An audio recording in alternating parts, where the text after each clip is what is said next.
Nomor 11 kita lanjut. Berdasarkan analisis genetik seorang gadis buta warna, oke di sini adalah XCC, artinya adalah dia dua-duanya punya ini ya, gen buta warna. Biasanya sih kalau gue ngerjain soal-soal genetik ini, gue nggak pakai lama, gue cuma pakai ini doang.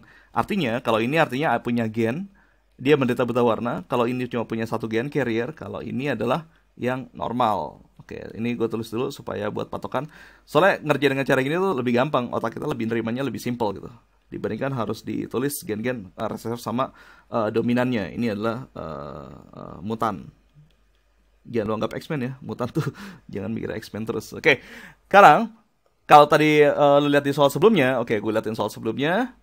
Di sini gue bilang ya, di insight yang gue bilang di soal sebelumnya, ada kata-kata yang gue bilang bahwa penyakit yang tertaut pada kromosom X itu bersifat crossing. Artinya kalau yang kena adalah bapaknya, yang kena adalah yang menderita adalah anak perempuannya. Kalau yang kena adalah ibunya, itu menurunkan kepada anak laki-lakinya.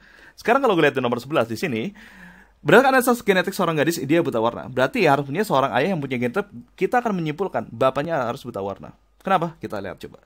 Oke. Secara genetik itu bentuknya kayak gini kan. XX sama XY. Oke, secara normal ketika tidak ada gen buta warna yang terlibat, kayak gini.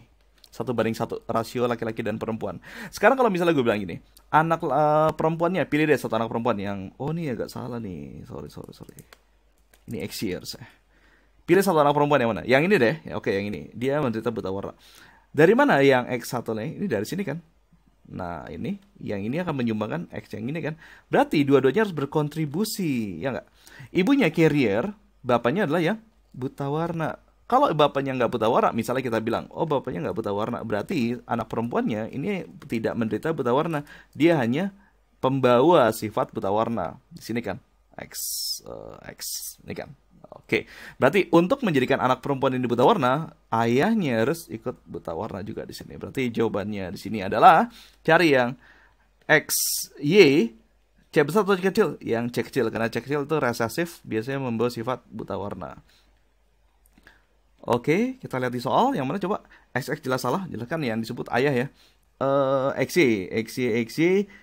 Oke, ini salah atau betul? Karena ini kan C kecil kan, salah ya, karena tidak terpaut pada kromosom Y. Ini juga salah. X ini yang normal, ini betul ya adalah yang E. Omong-omong, untuk masalah buta warna ini ada hal yang menarik. Jadi kalau gue gambar struktur mata, ini cuma tambahannya ya. Kalau lo udah selesai soal ini mau skip juga nggak apa-apa. Misalnya ini gue gambarin bagian mata dengan kornea, terus ada bagian belakang, ini bagian retinanya, tempat penerimaan cahaya.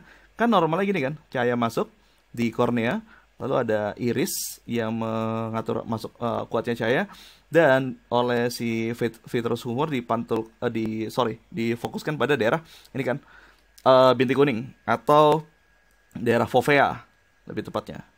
Nah di fovea ini itu biasanya pada orang normal itu ada 3 macam pigmen warna yang sifatnya tuh kayak RGB, red, green, and blue. Nah inilah yang membuat orang itu bisa ngelihat patokan dari 3 warna. Jadi kalau misalnya gue bilang ini adalah red, ada nggak warna red? Ada warna red. Sini gue bilang ada warna. Ini adalah pigmen untuk nangkap warna merah, dan green.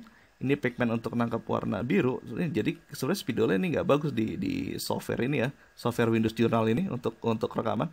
Harusnya kan warnanya beda ya. Lu kalau coba red, green, dan blue, ada blue juga di sini.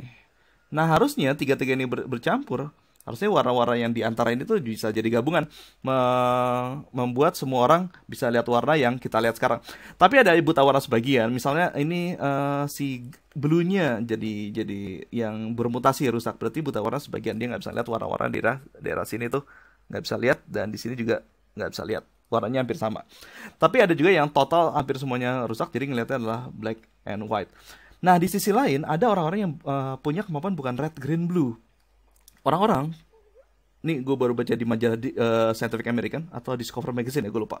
Tetrachromacy, atau di bahasa Indonesia namanya tetrakromat. Kalau kita kan trikromat ya, kromat itu dekat warna tetrakromat. Mereka ngelihatnya tuh level cahaya itu adalah C, M, Y, K. cyan, magenta, yellow, kayaknya gue lupa apa ya. Nah, itu mereka bisa melihat warna lebih banyak dibanding, bahkan levelnya itu udah jutaan lagi, lebih banyak dibanding kita, karena daerah retina itu punya kelainan, dia punya pigmen keempat. Ya, mungkin orang-orang itu sangat langka. Dari mana kita tahu warna-warna yang mereka lihat? Ya kita nggak pernah tahu karena kita nggak pernah pakai mata mereka kan. Oke. Selain jadi di sini gue mau jelasin bahwa ketika ada mutasi, mutasi itu nggak selalu merugikan. Kalau mutasi ini merugikan karena nggak bisa menghasilkan orang yang buta warna. Tapi mutasi juga bisa menguntungkan di sini. Pada contohnya adalah orang-orang bisa ngeliat tetakromasi. Oke, nomor 11 jawabannya yang E.